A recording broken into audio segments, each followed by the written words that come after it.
gelecek mücadelesi için EA TV'den ayrılmayın. Merhaba değerli futbol severler. Bugünkü maçın heyecanlıymış durumda. Ben spikeriniz Özkan Öztürk. Kıymetli yorumcumuz Ertem Şener'le anlatımdayız.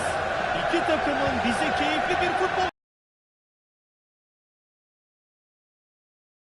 taşıyor. Teşekkürler Özkan. Bu maçı takip eden tüm futbol severler adına tempolu, bol pozisyonlu ve çekişmeli bir maç olmasını diliyorum. Keyifli seyirler. Ve Barcelona'nın ilk 11'ine geçiyoruz. Jules Koundé ve Joao Cancelo bek mevkiinde. Bu arada gol mü geliyor?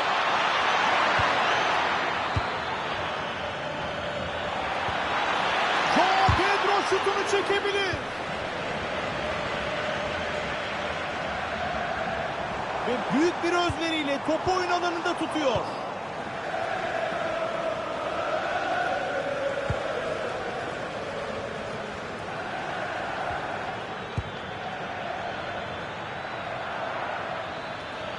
Ve top dışarı çıktı. Taç atışı Barcelona'nın.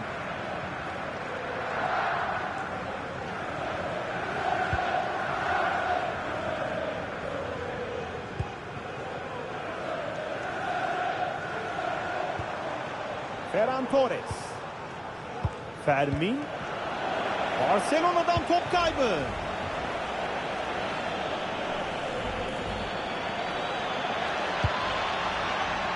Pedro Neto.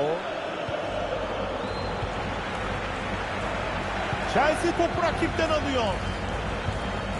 Chelsea baskısını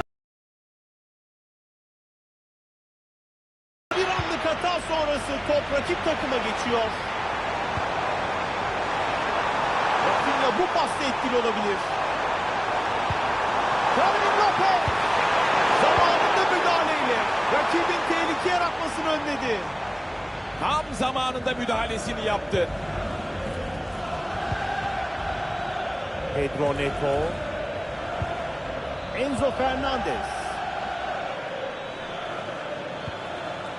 Malo Gusto. Pas odaklı bir oyun anlayışı sergiliyorlar. Boşa çıkan takım arkadaşları var.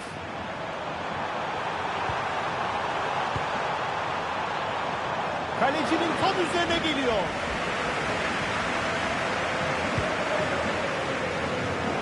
Pedro Neto. Marc Cucurella. Chelsea şimdi kanattan ilerlemeye çalışacak. Rakip savunma topu kazanmayı başarıyor.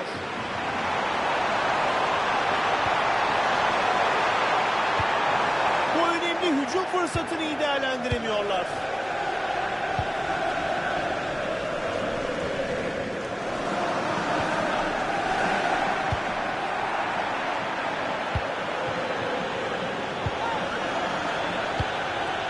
Hücum fırsatı yaratabilecek bir pas. Savunmada temiz bir müdahaleyle topu alıyor.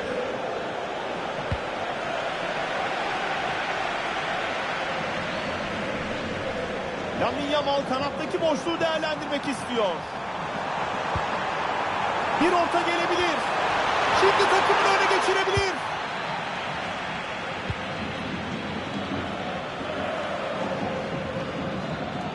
Uygun durumdaki takım arkadaşlarına pas verebilir.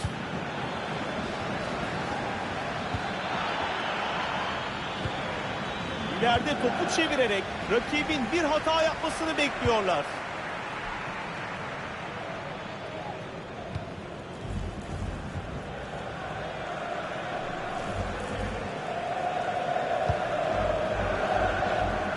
Caicedo. Tehlike yaratabilecek bir pas.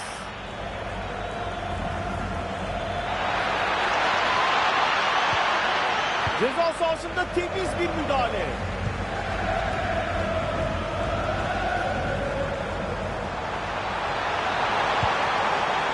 Kilidi açabilecek bir pas gönderiyor. Şimdi takımını öne geçirebilir. Kaleciyi mağlup edemiyor. Çok net bir pozisyon buldular ama kaleci tüm açıları kapatarak bu gole izin vermedi.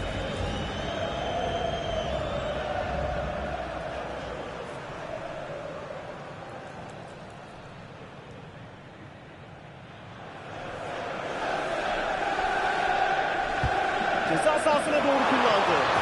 Ve top ağlara gitti. Maçın başında öne geçmenin coşkusunu yaşıyorlar.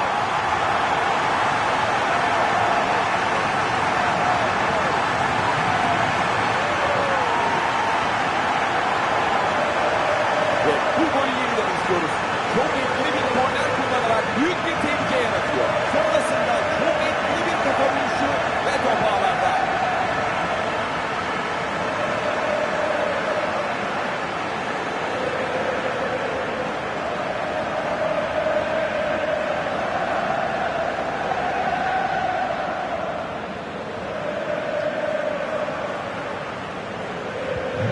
Bu maçın ilk golünü attılar.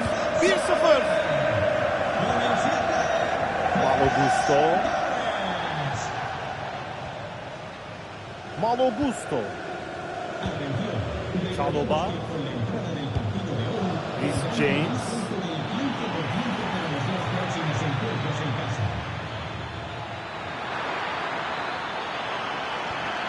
Ceza sahası içinde başarılı bir müdahale.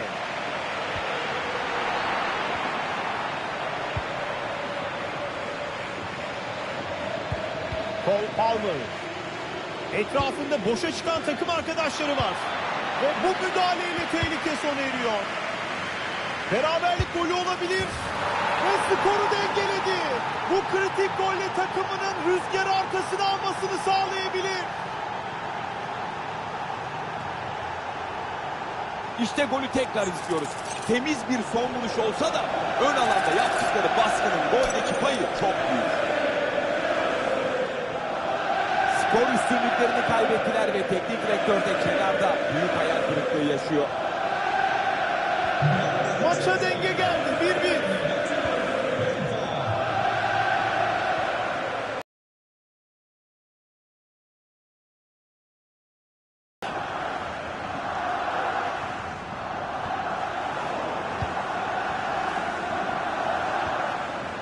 Enzo Fernandez. Reece James. Palmer şimdi rakip kaleye doğru yüklenecek. Rakip takım tehlikeli büyümesini önlüyor ve topu kazanıyor. Chelsea korner kazandı.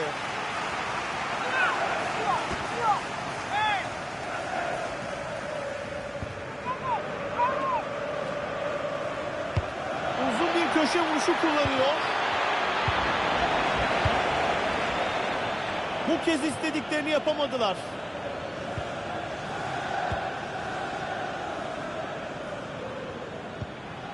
Pedro Neto. Chalobah.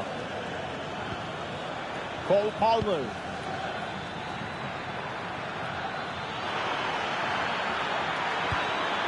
Kritik bir pas gönderiyor. Direğin dibinden dışarıda. İyi bir plase denemesiydi. Biraz daha içe doğru vursa bu top ağlara gidebilirdi.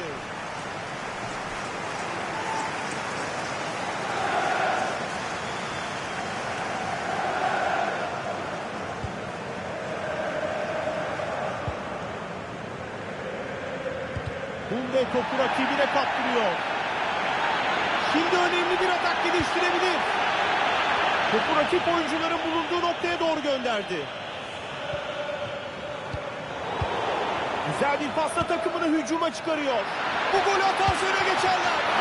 Kaleci müthiş uzandı ve bu topu kurtardı.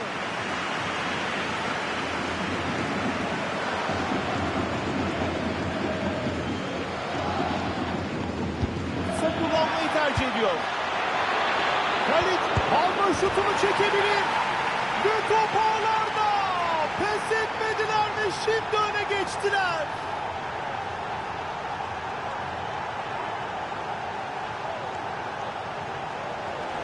Ve bu gol yeniden ekranda. İçeriye kestiği güzel ortayla arkadaşını pozisyona sokuyor. Daha sonra topla buluşan oyuncuysa kalecinin dibinden gayet rahat bir vuruşla golünü atıyor.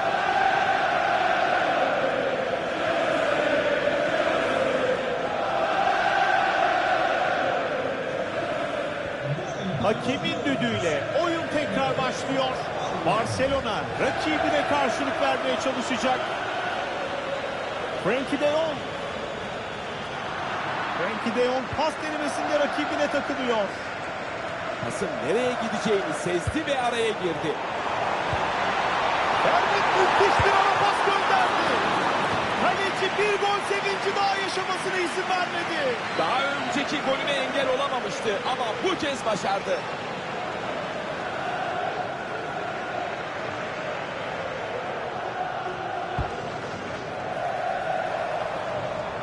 Şutunu çekiyor.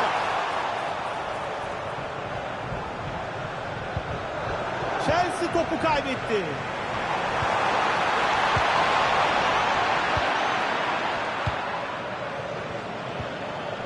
Enzo Fernandez. Muhtemel bir kontratak. Enzo golünü atacak gibi. Ve oyun devam ediyor. Atak devam edebilir. Mutlak bir fırsat. Müthiş bir kurtarışla tehlikeyi savuşturuyor. Çok klas bir kurtarış. Ne kadar iyi reflekslere sahip olduğunu gördük. Köşe vuruşundan topu içeriye gönderdi. Ve fırsat kayboluyor.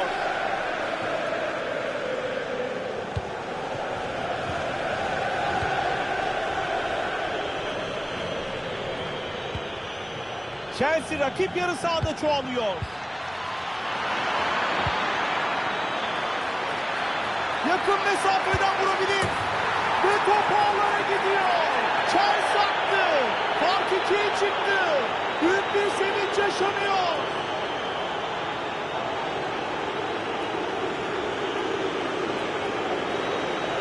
İşte golün tekrarı geliyor. Gerçekten baskıyı iyice arttırmışlardı. Ve bunun sonucunu almayı da başardılar. Hak ettikleri bir gol.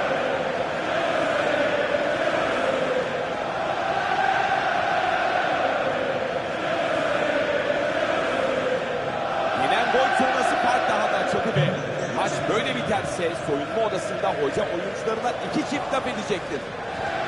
Topu tutamadılar. Palmer takım arkadaşını boş alan hareketlendirdi. Kaleyi düşürebilir.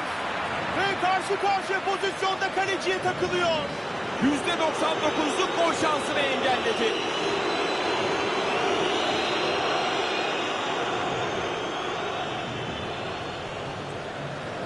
Kısa kullanmaya karar verdi.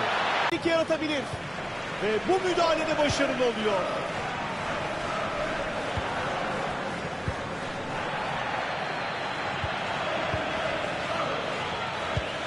Enzo Fernandez. Harika zamanlamayla pası kesiyor. Ferran Torres.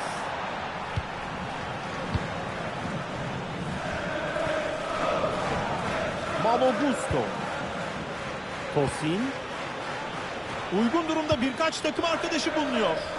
Hakemin düdüğüyle offside kararı geldi.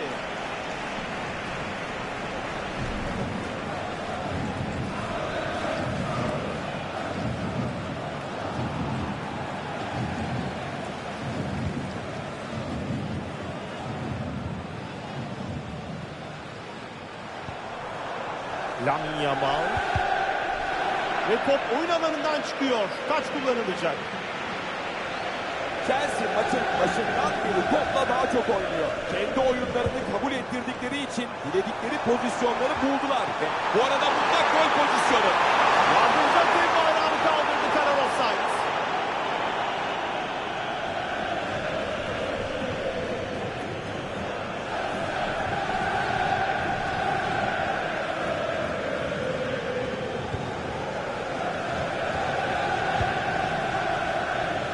Pedro Neto topun dışarı çıkmasına müsaade etmiyor. Ve ortasını ceza sahasına doğru gönderiyor. Bu topu dışarı gönderiyor. Korner.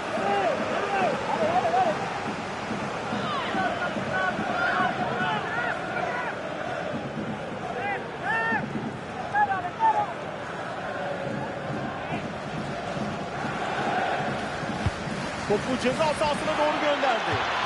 Kafayı vurdu ama top nereye gitti öyle? Kaleci de gayet rahat bir şekilde izledi.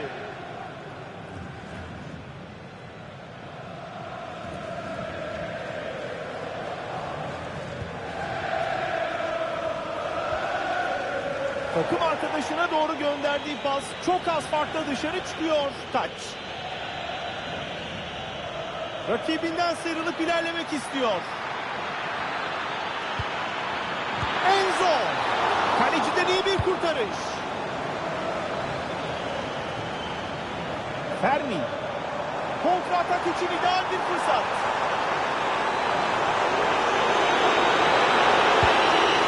Hücum fırsatı yaratabilecek bir pas. Şimdi farkı indirebilir. Ve gol atıyor. Şimdi farkı bile indiriyor.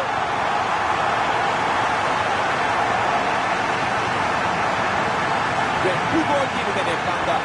Bir oyuncu rakibinden müthiş sıyrılıyor ve tehlikeyi başlatıyor. Bunun ardından kaleye yakın bir mesafede topla buluşan oyuncuysa bu fırsatı kaçırmıyor. Daha bu gol. Santra ile birlikte maç devam ediyor. Barcelona pes etmedi ve farkı bire indirdi. Pedro Neto. Ve atak gelişmeden topu kaybediyorlar. Savunma yerleşimi başarılıydı ve topu rahatça geri kazandılar.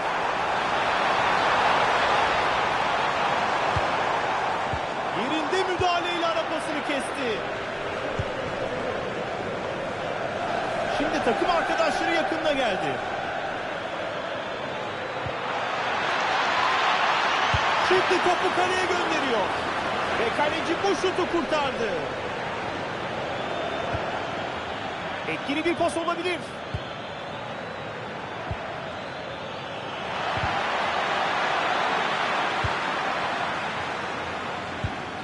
Joao Cancelo isabetli bir pas veremiyor.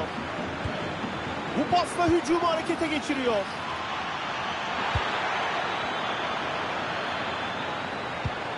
Reece James. Topun gittiği yerde Palmer. Topun gitmesine izin vermiyor. Bakalım kontratağı başlatabilecekler mi? Barcelona'dan top kaybı.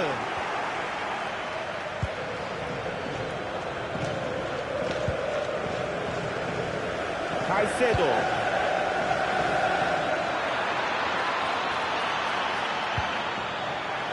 Bu pasla tehlike yaratabilir.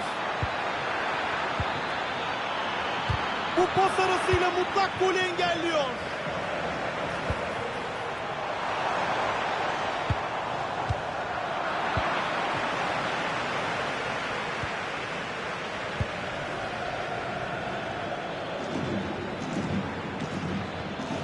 Malo Gusto. Top dışarıda.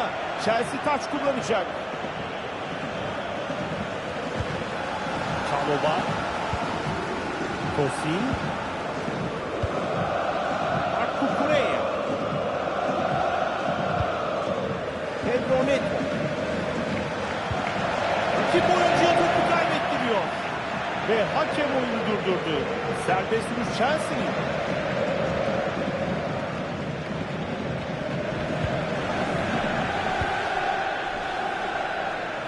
Uygun pas opsiyonları bulunuyor.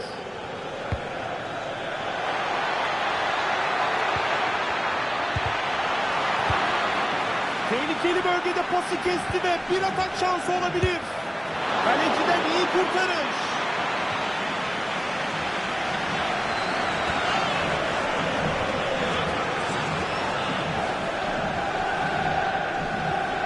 Kısa kullanmayı tercih etti.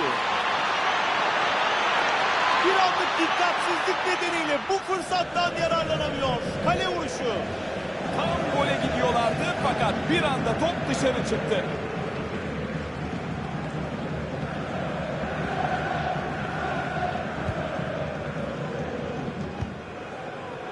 Mücadelenin ilk 45 dakikasında Chelsea şu anda küçük bir üstünlüğe sahip. Sanırım ilk 45 dakikada ceza sahasında net fırsat. Ve savunma geçit vermiyor. Ve şimdi bir kontratak şansı. Ve bu karşı hücumdan sonuç alınamıyor. Top kaybı.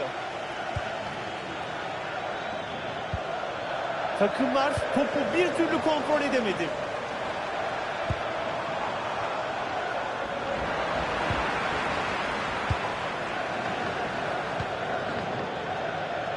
Cucurella. Pedro Neto. Şimdi önemli bir atak geliştirebilir. Enzo. Çok yakından vurdu ama kaleci geçit ver. Olmanız gerekir. Kaleci bu konuda ne kadar iyi olduğunu gösterdi.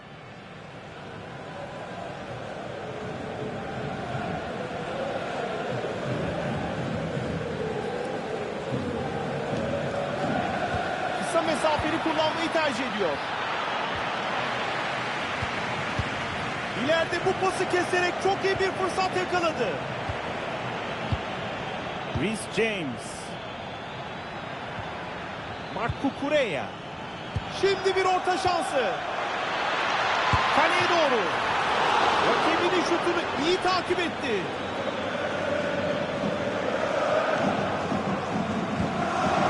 Lamine Yamal. Barcelona topu tutamadı. Şimdi takım arkadaşlarını oynayabilir. Büyük bir tehlike yaratabilir. Şimdi bir aşırtma denemesi. Gol, gol, gol. Kalecinin üzerinden muhteşem bir teknikle harika aşırtıyor. İşte golü tekrar görüyoruz. Savunmada büyük bir boşluk oluştu. Ve kalecinin yapabileceği hiçbir şey yok.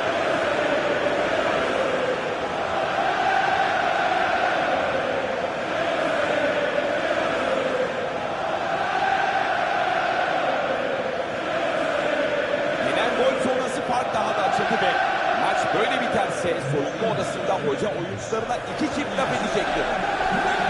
Frenkie de Jong. Lamine Yamal. Ferran Torres. Ve rakibin pasını kesiyor.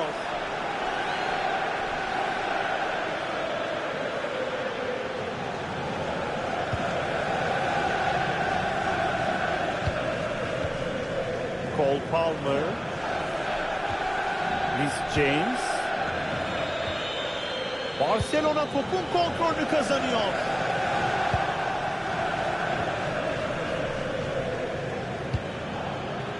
Cole Palmer. Chelsea rakip yarı sahada çoğalıyor. Yakın direği düşündü. Ve gol! Nasıl vurdu öyle? Süper bir yarım voley. Belki de kariyerin en güzel gollerinden biri. Ve golü bir kez daha izliyoruz. İlk oyuncu arka direğe şutunu çekiyor ve kaleci bu topu savuşturmakta başarılı oluyor. Fakat sonrasında hem iyi pozisyon alan hem de şansı yaver giden arka direkteki oyuncuya topu ağlara göndermek kalıyor. Kunde. Pedri. Bu atak fırsatını kullanamadılar. Top kaybı.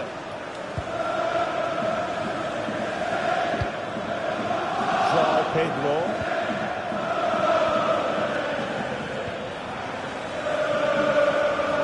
Pedri. Hücumu hareketlendiren bir pas gönderiyor. İnanılmaz bir kurtarış. Kaleci resmen uzadı.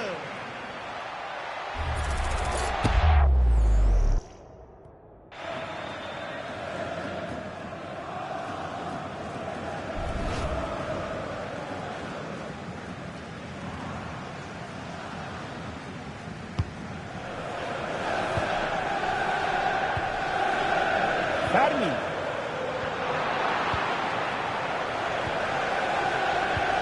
Pedro Neto. Caicedo. Pedro Neto. Ve rakibini geçti.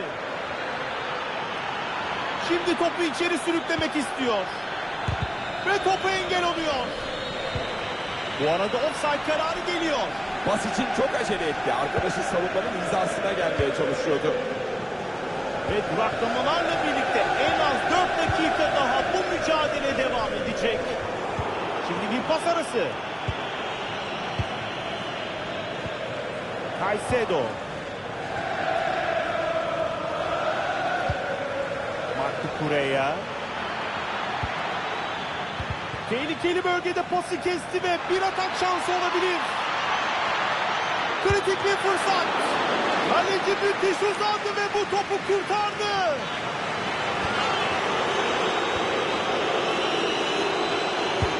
İçerideki takım arkadaşlarını düşündü.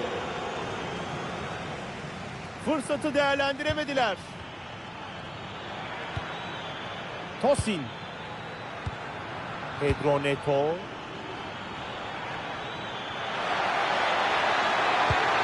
Hücum fırsatı yaratabilecek bir pas. Ve rakip takım bu hücumu kesmeyi başarıyor. Tehlikeli olabilecek bir ataktı. Savunma çok iyi pozisyon aldı.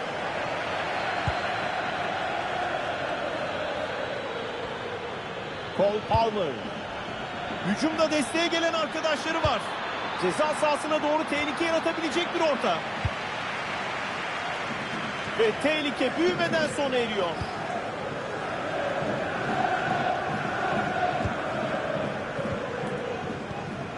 Reece James. Cole Palmer. Barcelona topu tutamadı. Rakip kalede tehlike yaratabilir. Ve müthiş bir müdahale. Ve maçın ilk yarısı bu düdükle son buluyor.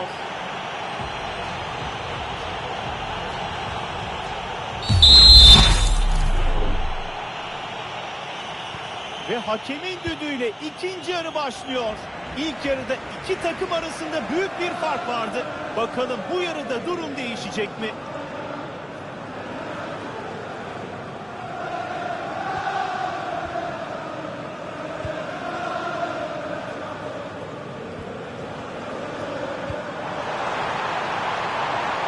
Bu pasla tehlike yaratabilir. Temiz bir müdahale yaparak rakibin hatanı durdurdu.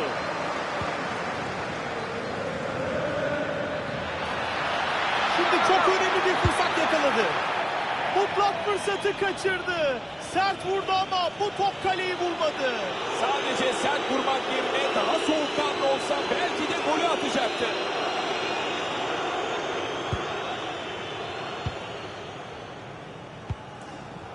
Pedri.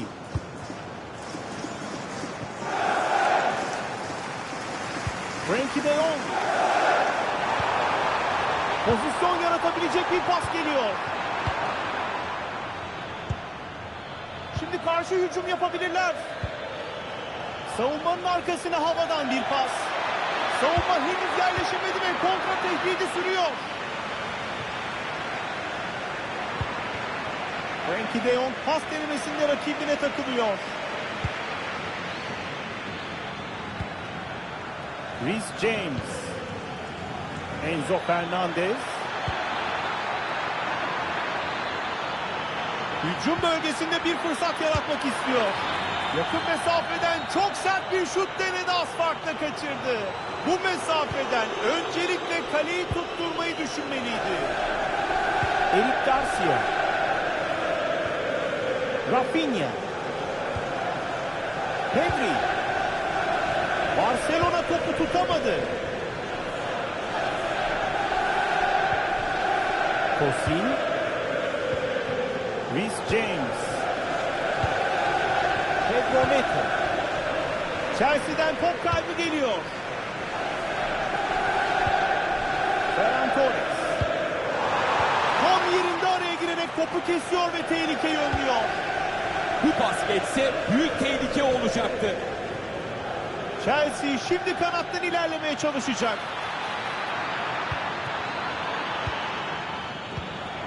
Bu pasla hücumu harekete geçiriyor.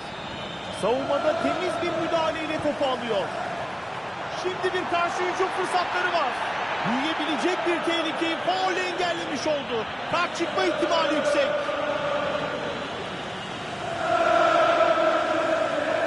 Faul kararından sonra bir de sarı kart çıkıyor. Sarı kart yerinde bir karar bence.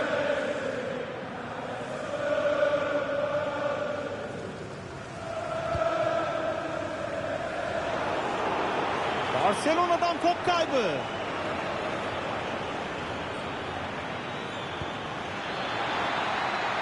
Pedro Neto. Ve rakibini mutlak Rakibinin her hareketini anlık takip etti ve nereye vuracağını anladı.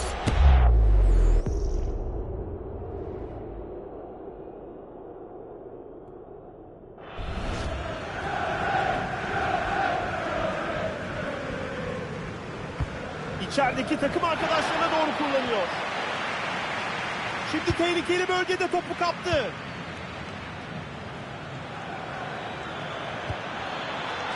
Malo Gusto. Chelsea için köşe vuruşu kararı.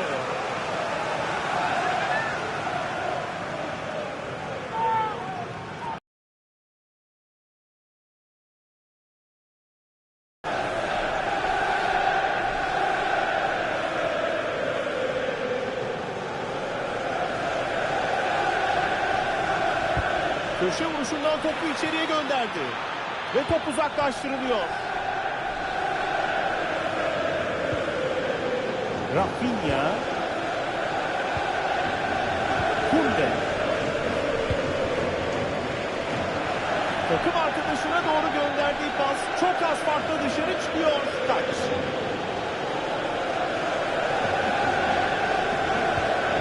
Caicedo.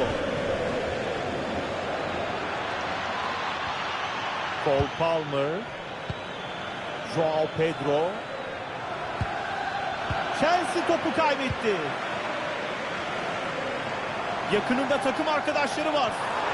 Bakalım kontratağı başlatabilecekler mi? Pedri topu ağlara gönderebilecek mi? Ve top ağlara gitti.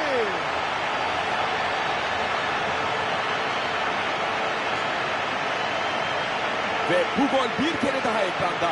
Pozisyon çok etkili bir kontra atakla başlıyor. Pozisyonun sonunda kaleciye karşı iki oyuncu kalıyorlar ve rahat bir gol buluyorlar.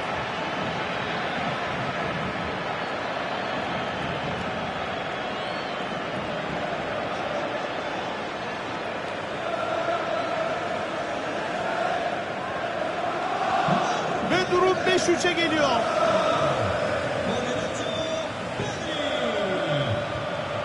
Kendi yarı sahasında rakipten topu kapıyor.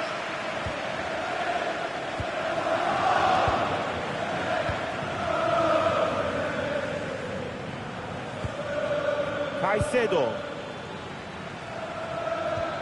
Barcelona topu kontrol ediyor. Bu pas etkili olabilir. Hızlı bir kontratak olabilir. Süper bir kurtarış. Çok net bir golü engelledi. Çok keskin refleksleri varmış, çok. Tebrik etmek lazım.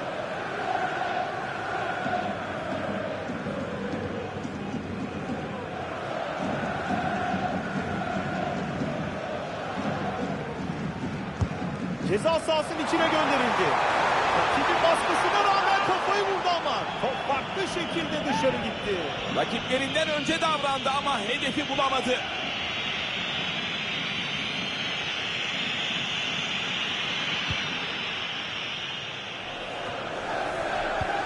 Şimdi top karşı takımda.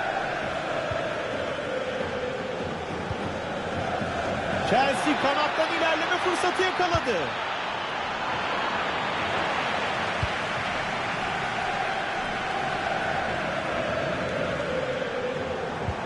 Lamine Yamal bu ara pasıyla büyük tehlike yaratabilir. En doğru yerde durarak pas arasını yapıyor. Kontra atak için ideal bir fırsat.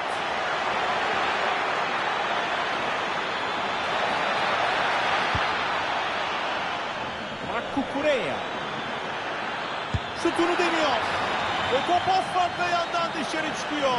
Topa biraz daha iyi yön vermesi lazımdı. Yine de güzel denemeydi.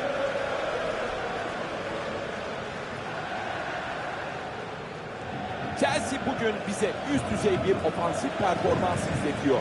Çok net fırsatlar buldular ve keskin vuruşlarla bu fırsatları en iyi şekilde değerlendirdiler. Bu farkın kapanmasına pek ihtimal vermiyorum.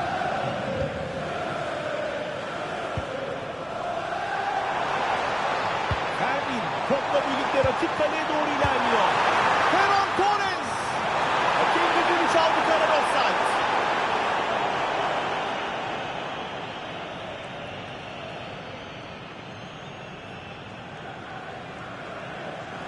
Chelsea teknik direktörü oyuncu değişikliği yapacak.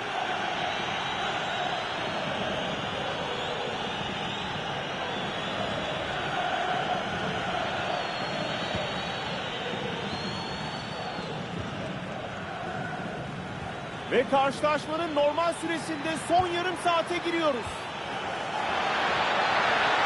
Caicedo. Üçüncü bölgede sabırlı paslarla savunmayı açmaya çalışıyorlar.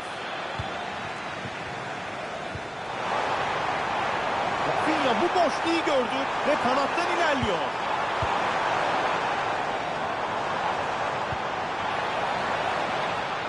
Yerinde bir kararla bu topu kesti.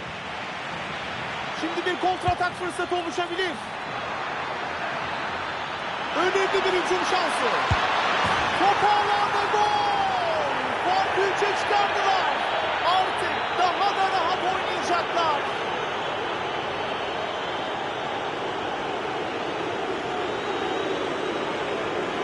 İşte gol yeniden ekranda. Çok etkili bir kontratak geliştiriyorlar. Ardından kaleciyle karşı karşıya kalan oyuncu topa tüm gücüyle vurmayı tercih ediyor. Karşılığını da golle alıyor. Yenen gol sonrası fark daha da açıldı ve maç böyle biterse sonuçta orasında hoca oyuncularına 2 çift laf edecektir. Barcelona kanattaki boşluktan hücuma çıkabilir. Lamine Yamal bu topu içeriye taşıyabilecek mi?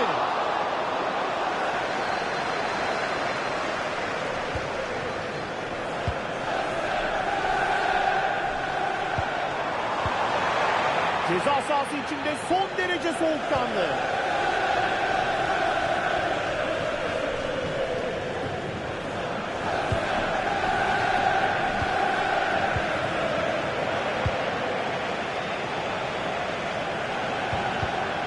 Barcelona'dan top kaybı.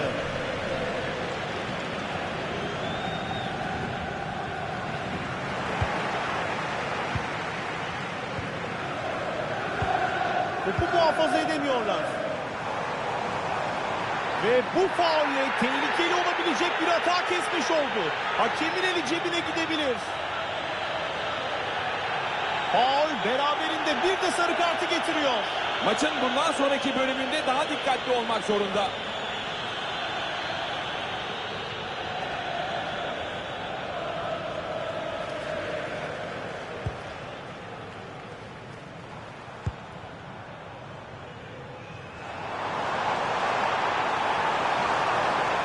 Topu içeriye doğru kesti.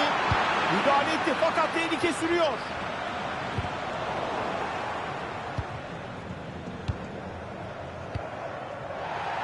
Evet, takımlar orta sahada topu kontrol etmekte zorlanıyor. Takım arkadaşları pas için boşa çıktı. Havadan tam istediği gibi gönderdi. Ceza sahasında müdahalesi başarılı.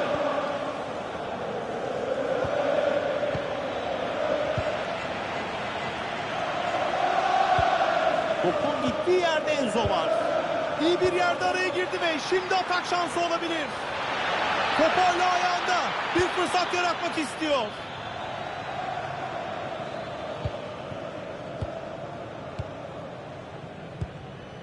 Pedri.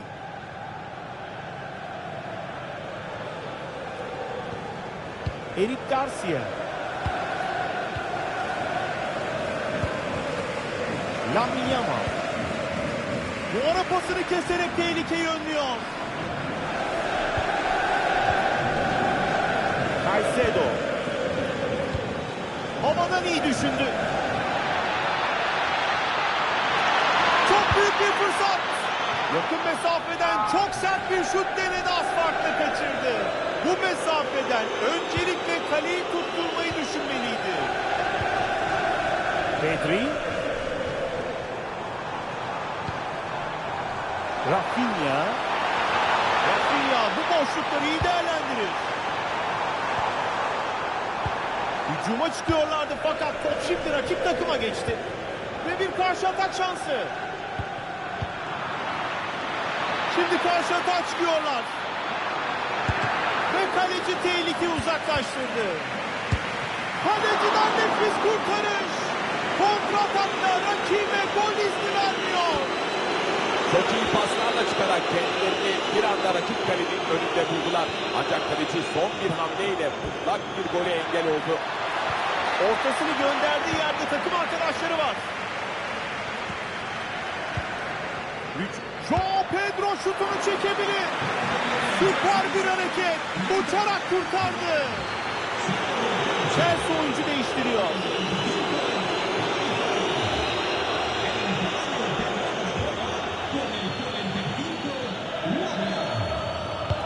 Ceza sahasına doğru kullandı. Karşılaşmada normal sürenin bitimine 20 dakika kaldı.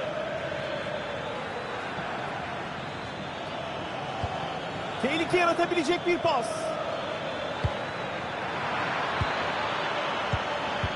Net bir müdahaleyle topu kapıyor.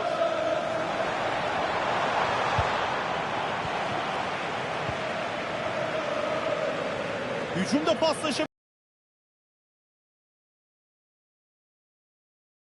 konsantrasyonu üst seviyede.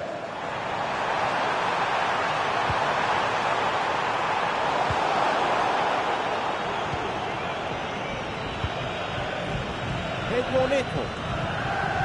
Wesley Fofana. Joao Pedro. Şimdi kontraya çıkabilirler.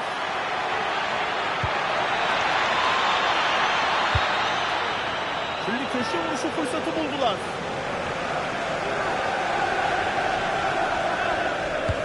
Ceza sahasına doğru gönderdi. Kaleci bu topu rahat kurtarıyor.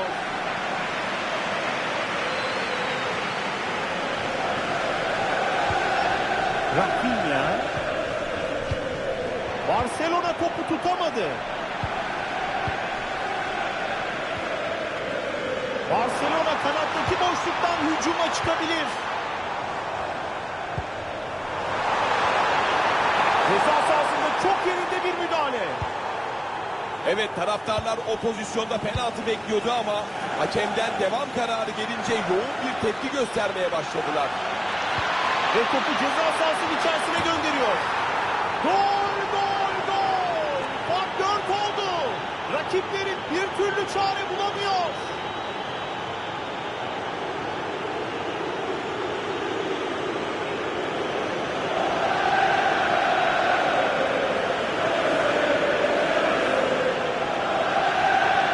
Böyle bir kez daha bakalım.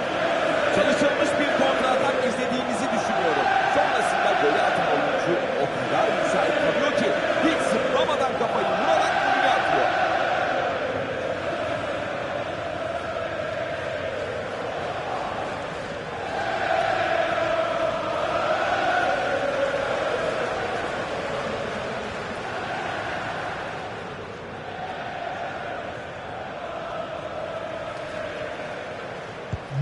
Mücadelede iki takım da birçok kez fileleri havalandırdı.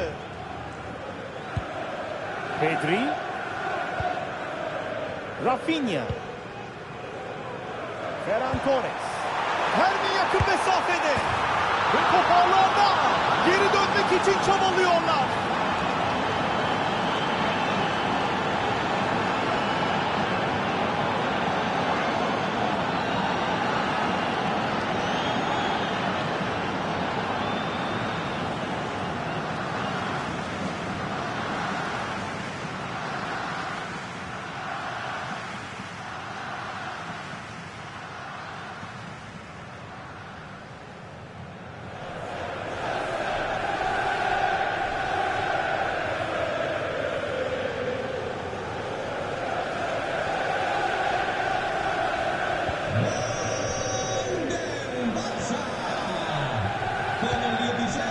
Malo Gusto.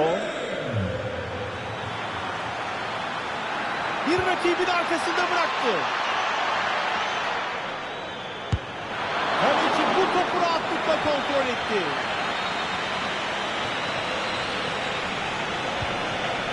Rafinha.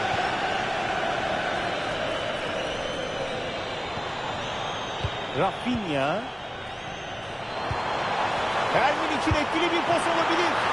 Olağanüstü bir kurtarış.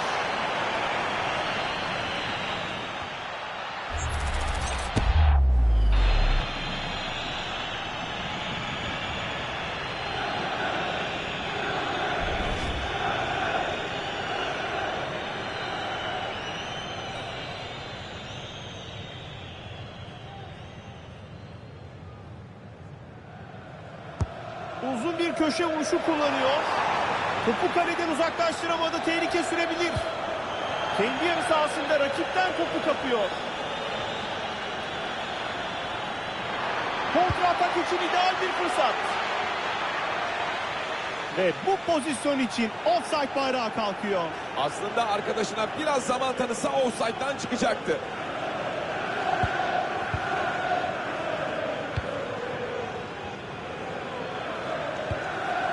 Malo Gusto. Ceza sahasına doğru tehlikeli olabilecek bir orta. Üçüncü bölgede nefis bir çabayla topu kaptı. Gole çok yaklaştı. Asfalt ayağından dışarı gitti. Bu kez şans ondan yana değil.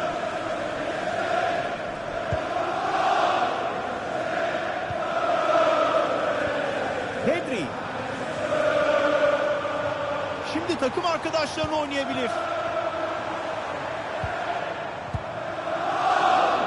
Pozisyon aldı ve pası kesti. Barcelona maçın son bölümüne hiç ummadığı bir farkla mağlup durumda giriyor. Gerçekten çok ağır bir şekilde hezimete uğramak üzereler. Savunmaları adeta yok gibiydi ve artık santra yapmaktan bıktılar. Bu maçı bir an önce unutmaya çalışacaklar.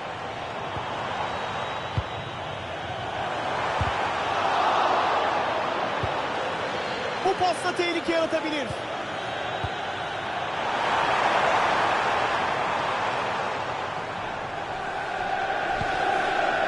Kukureya.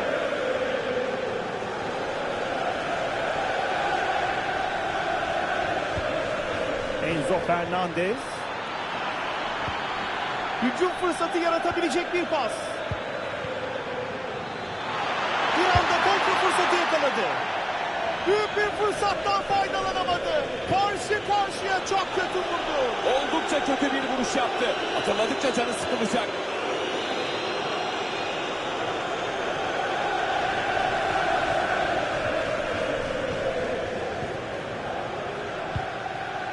Pedri. Rafinha. Barcelona şimdi kanattaki boşluğu değerlendirebilir. Rakibin yakaladığı hücum fırsatını engellemeyi başardılar.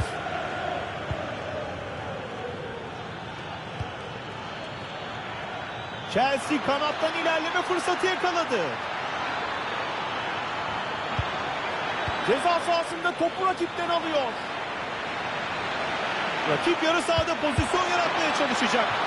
Sert şut düşüncesini tam olarak uygulayamadı. Bu noktadan sadece isabetli vursa bile gol olabilirdi.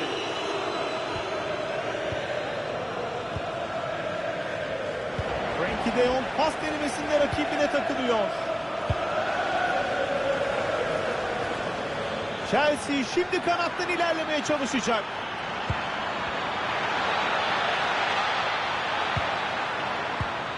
Reece James. Barcelona'dan top kaybı.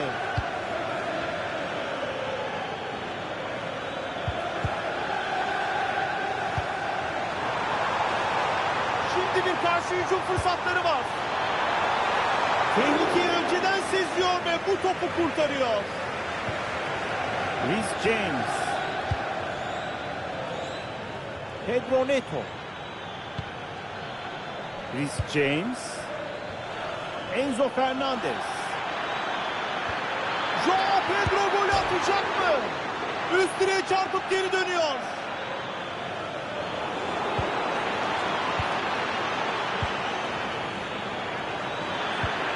Kendi yarı sahasında etkili bir müdahale yapıyor.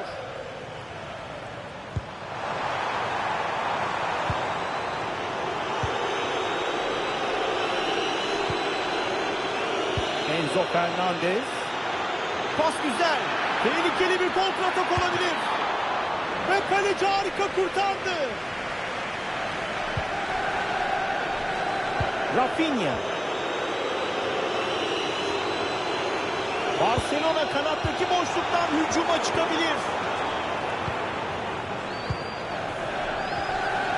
Reece James. Topu havalandırdı ve şimdi rakip kalede tehlike olabilir. Müdahaleyi yaptı ve tehlikeyi savuşturdu. Frenkie de Jong rakibin baskısını görüyor.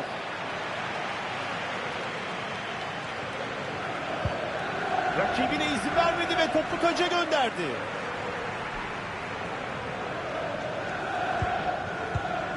Chelsea topu kaybetti. Ve bu hamleyle top taca çıkıyor.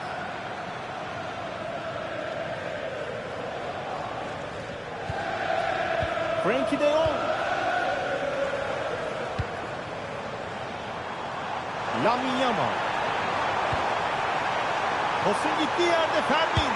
Fermin yakın mesafede. Süper bir kurtarış. Çok net bir golü engelledi. Çok keskin refleksleri varmış, çok. Tebrik etmek lazım. Uzun bir top gönderiyor. Topu kaleden uzaklaştıramadı. Tehlike sürebilir. Ve bu topa geçit vermedi. Barcelona köşe vuruşundan fırsat arayacak.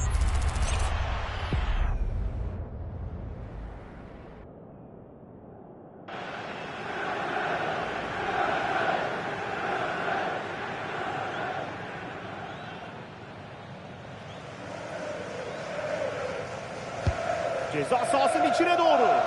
Kornerde topun yüksekliğini ayarlayamadı ve herkesi aştı. Barcelona köşe vuruşu kullanacak.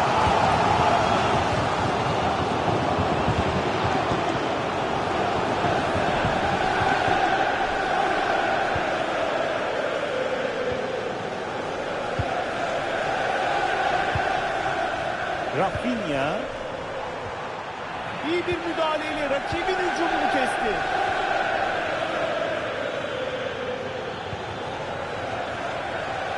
Chelsea kanattan ilerleme fırsatı yakaladı. Ceza sahasına giden orta tehlike yaratabilir.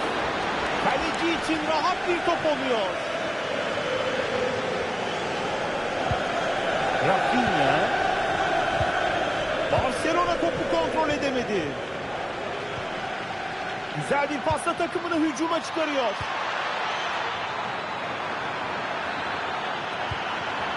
Kritik bir pas gönderiyor. Şimdi korner kullanacaklar.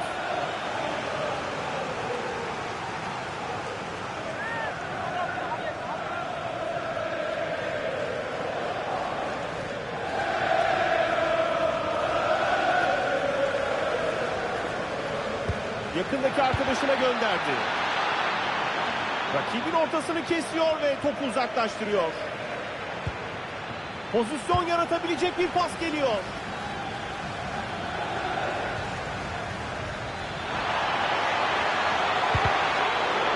Korner kararı geliyor.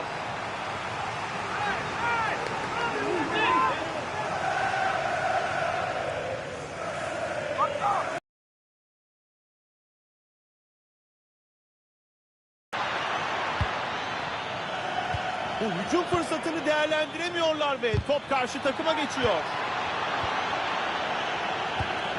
Tehlike yaratabilecek bir pas. Hücumda paslaşabileceği takım arkadaşları var. Bu kontratak fırsatını değerlendirebilirler. Rafinha gole çok yakın. Ve top ağlarda gol. Son bölümde en azından bir prestij golü buluyorlar.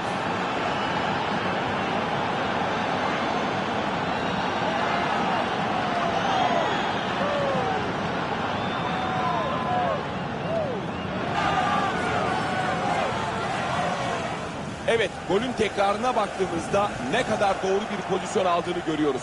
Yakın mesafeden net bir vuruş ve gol.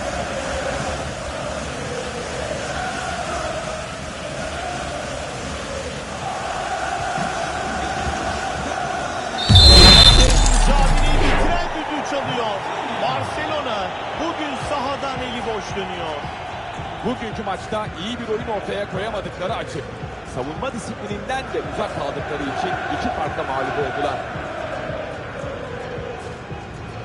Cole Palmer bu maçta elinden gelenin en iyisini yaptı ve harika bir futbol oynadı. Bugün gerçekten elinden ne geliyorsa yaptı ve rakip savunmaya karşı kurduğu üstünlük sayesinde hem iki gol buldu hem de maçı kazandırdı.